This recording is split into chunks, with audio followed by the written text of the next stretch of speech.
ताई, विनोद तावडेंवरती गोव्याचे हितेंद्र ठाकूर आहेत, त्यांच्या कार्यकर्त्यांनी आरोप केला की 5 कोटी रुपये ते घेऊन हॉटेलमध्ये आलेले होते. जवळपास 2 ते 3 तासांपासून हा सगळा राडा त्या हॉटेलमध्ये चाललेला आहे. विनोद तावडेंना हॉटेलमध्येच कार्यकर्त्यांनी धरून ठेवलं. ते असं म्हणतात की जोपर्यंत तावडेंवरती कारवाई होत नाही तोपर्यंत आम्ही सोडणार नाही. या घटनेकडे कसं पाहताय? जी घटना घडलेली आहे, कार्यकर्ते आरोप करतात की 5 कोटी घेऊन आले होते. पार्टी विथ अ डिफरन्स, जे भारतीय जनता पक्ष हे नेहमी अभिमानाने सांगायचे की we are a party with a difference. हे खरंच आहे, ही पार्टी विथ अ डिफरन्सच आहे. म्हणजे मला आश्चर्य वाटते, धक्का बसते. आणि मी तुम्हाला खरंच सांगते, मी अतिशय प्रामाणिकपणे सांगते, तुमच्यापैकी एका चॅनलच्या माणसाचा मला फोन आला की असं असं घडलेलं आहे. मला विश्वासच बसत नव्हता की एका पक्षाचं, एवढा मोठा पक्ष जो काश्मीर टू कन्याकुमारी त्यांची सत्ता आज आहे, प्रधानमंत्री त्या पक्षाचे आहेत, अशा पक्षाच्या एवढ्या नॅशनल लीडरच्या बद्दल असा आरोप होतोय. आणि तो व्हिडिओ चॅनलवाल्यांनी, आम्हाला कसं कळणार, मी तर बारामतीत आहे, पण चॅनलवाल्यांच्याकडून तो पाठवला जातोय. तुम्ही प्रश्न विचारताय, हे धक्कादायक आहे आणि कुठल्याही सशक्त लोकशाहीसाठी अतिशय घातक आहे.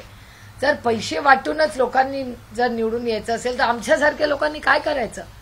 काही नैतिकता राहिली आहे की नाही या देशामध्ये? ज्या भारतरत्न डॉक्टर बाबासाहेब आंबेडकरांनी संविधान दिलं, पारदर्शक मोकळा श्वास तुम्हाला अधिकार दिले या जनतेला, आणि तुम्हाला असं वाटतं की 50 खोके एकदम ओके, खोक्यांनी तुम्ही आमदार विकत घेतले म्हणून काय तुमच्या पैशांनी तुम्ही मतदार विकत याल? या देशामध्ये ही लोकशाही आहे. दडपशाही, भीती, पैसे या सगळ्या कृतींचा मी जाहीर निषेध करते. ह्याची इन्क्वायरी झाली पाहिजे. आणि जर हे व्हिडिओ मी स्वतः डिटेलमध्ये पाहिलेला नाही, पण हे जर आरोप जर खरे असतील तर भारतीय जनता पक्षाने माफी मागून राजीनामे दिले पाहिजे त्या देशातून की हो, आम्ही गलिच्छ राजकारण करतो. आणि इलेक्शन कमिशननी आमच्यासारख्या लोकांना आणि या देशातल्या नागरिकांना न्याय दिला पाहिजे. कारण असं असेल तर ह्यांच्याकडे सगळेच कॉन्ट्रॅक्ट, ह्यांच्याकडे सगळे पैसे यांच्याचकडे, मग यांची सत्ता, यांचे पैसे कुठून येतात? आणि मला एक सांगावं, मला आत्ताच एक मनात प्रश्न आला की नोटबंदी भारतीय जनता पक्षाच्या सरकारने केली ना, मग एवढ्या नोटा येत आहेत कुठून? याचंही उत्तर, हा ब्लॅकचा पैसा कुणाचा आहे? मग 10 वर्ष झाली यांची सत्ता आहे, नोटबंदी यांनी केली, मग एवढा कॅश. आणि मी पार्लमेंटमध्ये हे बोललेले आहे की कॅश इन सर्क्युलेशन हा प्रॉब्लेम आहे. एकीकडे तुम्ही नोटबंदी करता, मग एवढे कॅश इन सर्क्युलेशन येतात कसे? आणि त्यातून भारतीय जनता पक्ष, म्हणजे मला अजूनही विश्वास बसत नाहीये की विनोद तावडेंवर हा आरोप होतोय. हे मला अतिशय धक्कादायक आहे.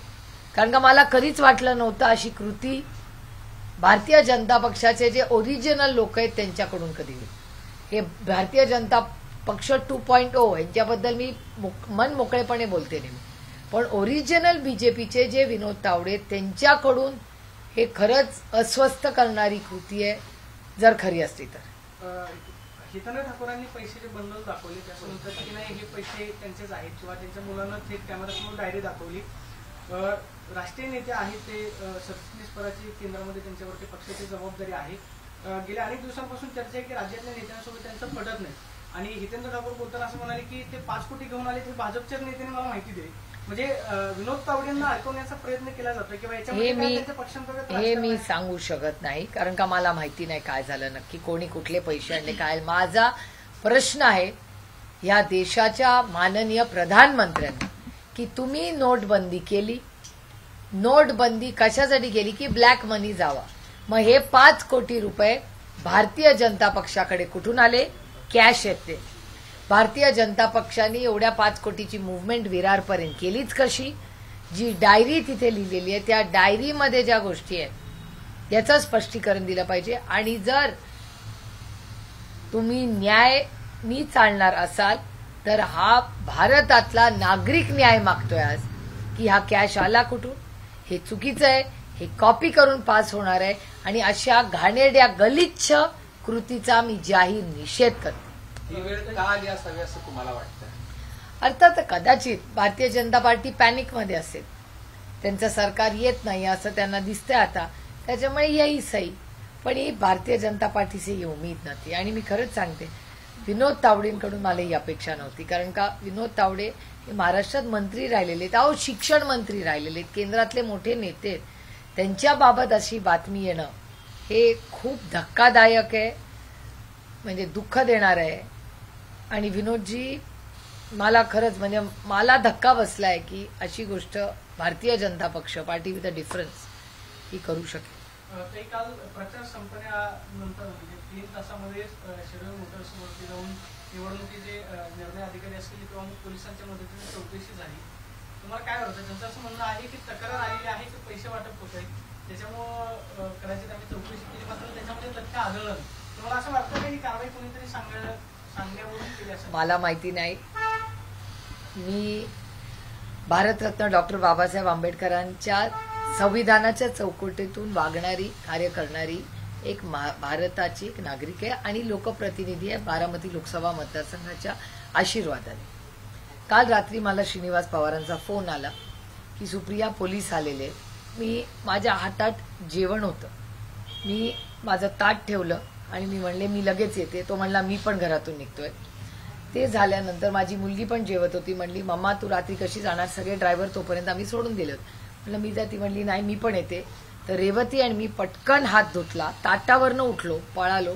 माझ्या वडिलांनी विचारलं का पळापळ करताय, ते म्हणले मी पण येतो. मी म्हणलं नाही, आदरणीय पवार साहेबांनी सांगितलं तुम्ही इतके दिवस दौरे करून आज घरी आलाय, तुम्ही थांबा, मी जाऊन काय ते बघते.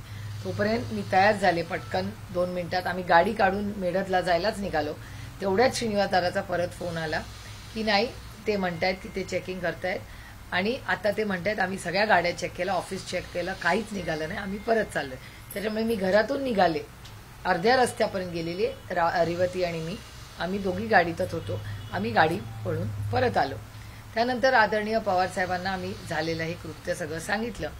आम्ही इलेक्शन ऑफिसरनाही फोन केला की बाबा काय हे नक्की काय प्रक्रिया आहे. मी स्वतः त्यांना फोन केला आणि ते म्हणाले आम्हाला असं आलं होतं की फोन आला होता की तिथे पैसे वाटप आहे. आम्ही तिथे गेलो, तिथे कोणीही नव्हतं आणि तशी कुठलीही प्रक्रिया किंवा कृती किंवा काहीही तिथे गैर सापडलं नाही आम्हाला आणि आम्ही परत आलो. हे बघा, आम्ही लोकशाही मानणारे लोक, त्यांना जर चेकिंग करायचं असेल तर जरूर त्यांनी आमचं सगळं चेकिंग करावं. मला काही त्याच्यात चुकीचं वाटत नाही. पण एक गोष्ट अस्वस्थ करणारी होती की शरयूच्या ऑफिसमध्येच का त्यांनी पोलीस पाठवावी. रात्री अपरात्री केलं. आम्ही उशिरा काल सगळे घरी पोहोचलो आणि रेवती आणि मी तर ठरवलंच होतं की तिथे जाऊन बसायचं आपण, की बघू तरी या काय नक्की चाललंय. आणि विरोधी पक्षावरच कसं होतं. नंतर मला सांगण्यात आलं की बाकीच्या कुठे काय ते नटराजवर पण केलं 2 दिवसापूर्वी असं म्हणे. ठीक आहे, नटराजवर काय झालंय मला माहिती नाही, पण श्रीनिवास पवारांच्या ऑफिसमध्ये शरयूमध्ये जेव्हा सगळं बंद होतं तिथे जाऊन पूर्ण चेकिंग करावं. आमची सहकार्याचीच भूमिका आहे, कारण का आम्हाला लपवण्यासारखं काहीच नाही. त्याला करच नाही, त्याला डर कसला. त्याच्यामुळे ठीक आहे, त्यांना अधिकार आहे, त्यांनी माणसं ठेवावी आमच्या घरामध्ये, काय आम्हाला प्रॉब्लेम नाही. आणि आम्हाला सवय झाली. परवा टेक्स्टाईल पार्कमध्ये ज्या पद्धतीने प्रतिभा पवारांना अडवलं, काल श्रीनिवास पवारांच्या घरी झाले. हे लोक मोठे आहेत, सत्तेमध्ये आहेत, त्यांना अधिकार आहे आमच्यासारख्या लहान लोकांवर हे सगळे ऍक्शन्स घ्यायचं. असंच झाले परिस्थिती दुर्दैवाने बारामतीत. तुमच्या काकींचं एक पत्र व्हायरल झालं अजितदादांच्या आईचं की अजितदादांच्या पाठीशी उभे राहा. तुम्हाला असं वाटतं की हे पत्र काकींना दिलं असावं किंवा काकींनी सांगितलं? त्या किरण गुजरांनी ते वाचलं त्यात असं देखील व्यक्तिगत ऑर्डरवरती ऑनलाईन असं. ते बघा, प्रत्येक आईची भावना असतात, त्याच्यात काही गैर नाही मला वाटत. प्रत्येक आईला तिचं मूल हे प्रियच असतं. मी पण एक आई आहे. आणि ते किरण गुजरांनी काल त्या रॅलीमध्ये वाचलं असं आज वर्तमानपत्रात आले. मी काय न पत्र वाचलंय न मी ते टीव्हीवर पाहिलंय, कारण का काल रात्री माझी सगळी धावपळ ही जे पोलीस आले माझ्या भावाच्या ऑफिसमध्ये श्रीनिवास पवारांच्या, तिथे गाडी काढून जा या ह्याच्यातच गेला. ते नाही झालं की अनिल देशमुख मला खरं तर आता विचारत होते. मी त्यांना आज म्हणत होते की माझी खरं तर इच्छा होती की तातडीने आज नागपूरला जावं, पण मी जेव्हा पूजाला त्यांच्या लेकीला फोन केला काल रात्री आम्ही तर 2 वाजेपर्यंत जागे होतो, कारण का अँब्युलन्समध्ये टाकून देशमुख साहेबांना काल ज्या पद्धती, म्हणजे तो भयानकच प्रकार होता. आणि इतकं गलिच्छ राजकारण झाले की तुमच्याच चॅनलवर मी पाहिले, ग्रस्त भारतीय जनता पक्षाचे म्हणत होते की आरोप रक्तबंबाळ झालेला तो माणूस दिसतोय, इथे खोप पडली आहे, ज्याला मराठीत खोप म्हणतो आपण, जेव्हा इथे दगड झालेला लागला होता, रक्त येत होतं, थांबत नव्हतं रक्त, त्यांना अँब्युलन्स मधून नेलं आणि ते एक्सरे मध्ये दिसतंय ते. आणि एक गलिच्छ भारतीय जनता पक्षाचा एक नेता काय बोलत होता असल्या. हे दुर्दैव आहे की राजकारण आणि त्याची पातळी, म्हणजे काल श्रीनिवास पवारांच्या ऑफिसमध्ये येणे, ठीक आहे, तो त्यांचा अधिकार आहे, मोठे लोक आहेत समोरचे आमच्या.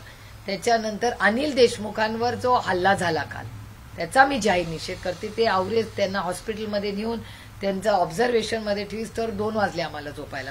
आज सकाळी आम्ही उठलो, जरा काही इकडच्या तिकडच्या बातम्या, लोकांच्या गाठीभेटी सुरू केल्या नियमाप्रमाणे, तर हा फोन आला आणि पत्रकारांचा की 5 कोटी रुपये सापडलेत आणि विनोद तावडेच वाटतायत, अशी ती बातमी आली. या राज्यात चाललंय तरी काय? ही दडपशाही झाली आहे, लोकशाही राहिली आहे का नाही? आणि मला हा खरंच प्रश्न, हा देवाभाऊ, सगळ्यांना वाटतं मी देवाभाऊंबद्दल बोलते, मी देवाभाऊंवर टीका करत नाही. माझा या राज्याच्या गृहमंत्र्याला प्रश्न विचारायचा की अहो, तुम्ही या राज्याचे गृहमंत्री आहात, आमचे अनिल देशमुख साहेब, आणि ते फक्त पक्षाचे नाहीये, तो नागरिक आहे या राज्याचे, त्यांच्यावर असे हल्ले होतात. त्यानंतर विनोद तावडेंकडे हातात 5 कोटी रुपये सापडतात आणि तिकडे पोलीस, तुम्हीच दाखवला व्हिडिओ, त्याच्यात ते पोलीस काहीतरी करतायत. चाललंय का या राज्यामध्ये? ही दडपशाही आहे, ही लोकशाही राहिलीच नाही. म्हणून तर आम्ही म्हणतो हे संविधानाच्या विरोधात आहेत.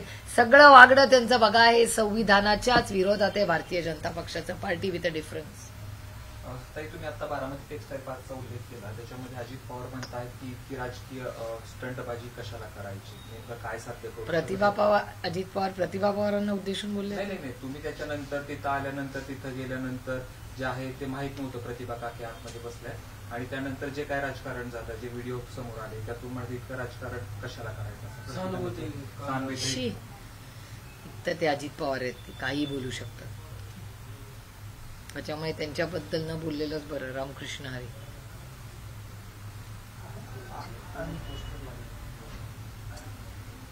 अजून काय झालं आता?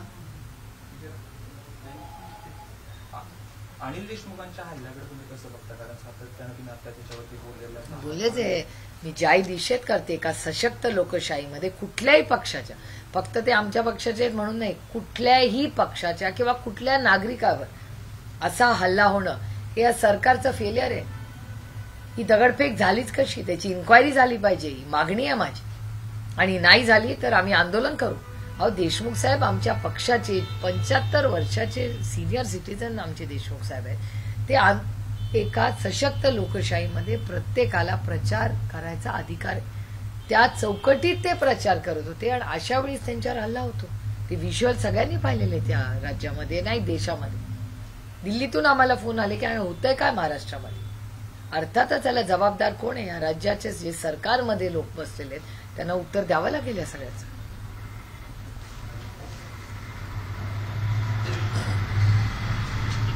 भयानक झालं पण काल मी तर नाशिक द्यायला नागपूरला. हा,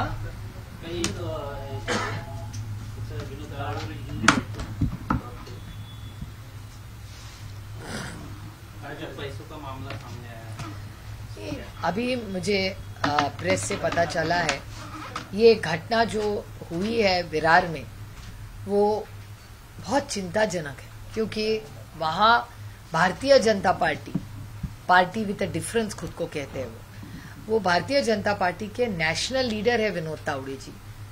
उनसे ये उम्मीद न थी, क्योंकि एक सशक्त लोकतंत्र में ये देश किसी के मनमानी से नहीं चलता या अदृश्य शक्ति की मनमानी से नहीं चलता. ये देश भारत रत्न डॉक्टर बाबा साहब अम्बेडकर के संविधान से चलता है. और जिस तरह से ये पैसे, छोटे पैसे नहीं, ये 5 करोड़ रुपया है, 5 करोड़ बांटे जा रहे, ये एक सशक्त लोकतंत्र के लिए बहुत हानिकारक है. और इस तरह से ये वोट, ये लोगों को लगता है खरीदा जा सकता है. 50 खोके एकदम ओके. इन्होंने उद्धव जी की और महाविकास आघाड़ी की सरकार 50 करोड़ रुपया एक एमएलए को देके गिराई थी. ये सारा बच्चा महाराष्ट्र में कहता है 2000 करोड़ रुपए खर्चा करके हमारी सरकार गिराई थी इस सरकार ने. और मुझे एक बात बताइए, ये डीमोनेटाइजेशन नोटबंदी इसी सरकार ने की थी ना, तो इतना पैसा आ कहाँ रहा से? अगर नोटबंदी हुई है तो इतना कैश आ कहाँ रहा से? इसका जवाब देना पड़ेगा। और मैंने बहुत बार ये सवाल पार्लियामेंट में, संसद में पूछा है कि इज कैश इन सर्कुलेशन, अगर एक तरह आपने नोटबंदी की है तो कैश इन सर्कुलेशन क्यों बढ़ रहा है? इसका जवाब आज तक मुझे कभी फाइनेंस मिनिस्ट्री ने नहीं दिया है। और आप देख रहे कि पैसा बांटा जा रहा है। एक सशक्त लोकतंत्र में पैसा बांट के ये वोट खरीदने की गंदी राजनीति हो रही है, और वो एक भारतीय जनता पार्टी के इतने वरिष्ठ नेता एक होटल में शटर बंद करके कर रहे हैं। ये बहुत दुख की बात है, और ये बहुत, मेरे ख्याल से इस पे एक्शन होना चाहिए। जो वीडियो है वो इलेक्शन कमीशन को हम भेजेंगे, और हमारी अपेक्षा है कि ये जो इलेक्शन कमीशन में ये जो गुनाह हुआ है भारतीय जनता पार्टी से, हमें सिर्फ ये हमारी पार्टी की या हमारे अलायंस की बात नहीं है, इस देश के लोकतंत्र आज खतरे में है। एबीपी माझा, उघडा डोळे बघा नीट।